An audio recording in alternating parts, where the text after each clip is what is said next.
కేరళలో కిరాను పెంచుకుంటున్నవాళ్లు కొన్ని రోజుల తర్వాత కిరా ఫోటోను రామయ్యకి పంపించారు.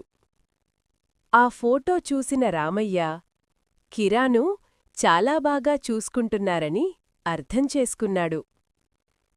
కేరళలో ఉన్న ఆ నలుగురు కుటుంబ సభ్యులకు కిరానే ఒక్క సంతానమని కూడా రామయ్యకి తెలిసింది.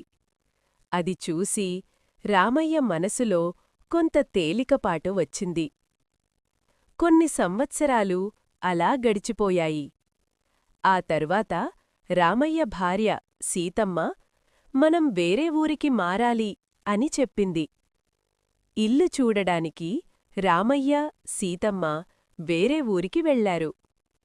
ఇల్లు చూసి తిరిగి ఇంటికి వచ్చేసరికి రామయ్య కూతురు మాహి పుష్పవతిగా అయ్యింది.